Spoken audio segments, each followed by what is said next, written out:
Good morning dear students. 7वीं और 8वीं क्लास के संस्कृत के सभी छात्रों का हार्दिक स्वागत है।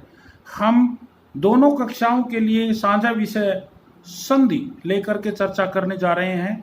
संधि की चर्चा करने से पहले थोड़ा सा आपका ध्यान हम पिछली कक्षा में ले जाना चाहेंगे, जो आपने 7वीं और 6ठी क्लास में ये जाना था कि शब्दों को के अंदर जो ध्वनियाँ होती हैं, व्यंजन और स्वर, उनको अगर अलग अलग कर दिया जाए तो उनको वर्ण विच्छेद या वर्ण विभाग कहते हैं, और अगर उनको जोड़ दिया जाए तो वह वर्ण संयोग कहलाता है। तो हमने वर्ण संयोग और वर्ण विच्छेद को अच्छे तरीके से समझने के बाद ही दूसरा स्टेप हमारा संधि का है, और संधि तभी समझ में आएगी क्योंकि संधि वर्ण संयोग नहीं होता। आइए जरा समझिएगा कि वर्णों के मेल करने से जो शब्द बनते हैं वो वर्ण संयोग कहलाते हैं। और इसमें क्या खास बात है, वैसे तो संधि में भी वर्णों का संयोग होता है, लेकिन वहाँ कुछ बदलाव है।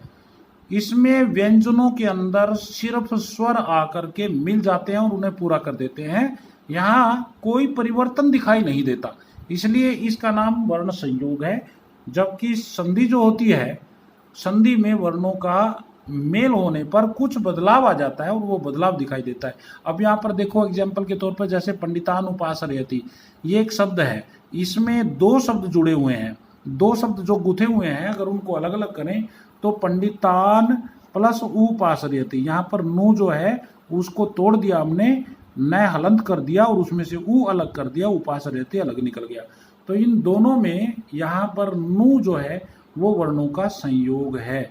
इसी तरह से नलिनी दलम इव, नलिनी दलम माँ के अंदर ई मात्रा जुड़ने के बाद मिव शब्द बना, नलिनी दलम मिव, जो कि यहाँ पर एग्जाम्पल में भी आप देख सकते हैं, ना प्लस ऊ नो बना और माँ प्लस इव मिव बना। तो ये सारा का सारा वर्ण संयोग है, परंतु ये संधि नहीं है। अब संधि क्या है? वर्णों के मेल से होने वाले परिवर्तन को संधि कहते हैं। यानी जब दो शब्द, दो वर्ण आपस में जोड़ते हैं तो उनकी एक एक ध्वनि, एक एक साउंड जब आपस में जुड़ती है तो उनमें कुछ पहली साउंड जैसी आवाज़ नहीं रहती, बाद वाली साउंड जैसी आवाज़ नहीं, कोई नई ही साउंड बन जाती है, कोई नया ही परिवर्तन आ जाता है, इसलिए वह संधि कहलाती है।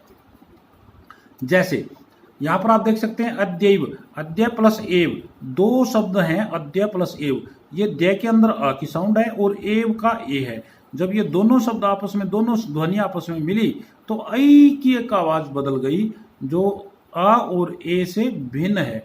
इसी तरह से देखो अद्य प्लस एव अद्यैव, अद्यैव जो बना है वो संधि है।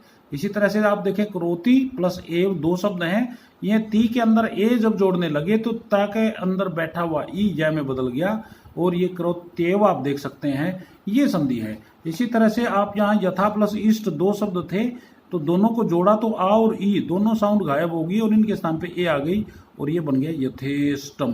तो आप देख सकते हैं यहाँ अ एव ऐ बना, ये ती प्लस एव त्यैव बना और आ प्लस इष्ट एष्ट। तो इस तरह से ये संधि बना, ये परिवर्तन है, इसका नाम संधि है। जबकि वर्ण संयोग में केवल मेल होता है, वहाँ कोई आवाज़ बदलाव वाली दिखाई नहीं देती। तो आइए आगे देखिएगा, इसका अभ्यास करें। सबसे पहले क्या है कि हमने संधि की बजाय पहले वर्ण संयोग, क्योंकि पिछली बात याद दिलानी आवश्यक है, तो इसलिए वर्ण संयोग के कुछ एग्जाम्पल दिए हैं। आपने अपनी कॉपी में इनमें जो एग्जाम्पल दिए हुए हैं इनको अलग अलग करके देखना है। जैसे अहम एकदा, अगर अहम एकदा दो साउंड हैं तो अहम के माँ में से एकदा की अलग निकालनी है। इसी तरह से मरणमस्तु, एवं एव, किम अहम, ये जो अलग अलग दो दो शब्दों का जोड़ा बना करके यहाँ पर रखा हुआ है और बीच में प्लस दिया, खालिस्तान दिए हैं, आपने ये अपनी कॉपी में अलग अलग करके लिखने हैं ताकि आपको ये पता चले कि यहाँ पर संधि नहीं हो रही इन शब्दों में, ये सब के सब वर्ण संयोग हैं। अब देखो यहाँ पर है त्वम एव, त्वम प्लस एव, किम अहम, किम प्लस अहम, स्वयं एव, स्वयं प्लस एव, अवश्यमेव, अवश्यम प्लस एव, भवान अपि, भवान प्लस अपि, वयम एकदा, वयम प्लस एकदा, उद्यानमेव, उद्यानम प्लस एव, मित्रम में ही, मित्रम प्लस एहि, पुस्तकम अपठत, पुस्तकम अपठत, पुस्तकम प्लस अपठत, मित्रम अस्ति, मित्रम प्लस अस्ति। तो इस तरह से आपने इन सभी वर्णों को जो है महसूस करना है कि यहाँ पर संधि नहीं है, यहाँ वर्ण का संयोग है।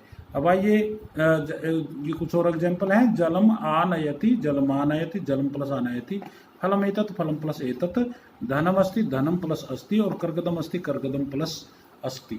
तो ये वर्ण संयोग आप अपनी कॉपी में लिखें और इसे महसूस करें कि यहाँ पर वर्ण संयोग है और कहाँ पर संधि है, ये भी आपको पता लगना चाहिए। लेकिन इससे पहले ये जानना आवश्यक है कि संधि से, क्योंकि संधि की बुनियाद जो है वो वर्ण है, वर्ण या साउंड या ध्वनियाँ हैं। तो हमारी वर्णमाला में 3 प्रकार के वर्ण होते हैं, स्वर होते हैं, व्यंजन होते हैं और विसर्ग होती हैं ये संस्कृत में। तो स्वर क्या है? जिनकी अपनी आवाज़ होती है, जिनकी अपनी खुद की ध्वनि होती है।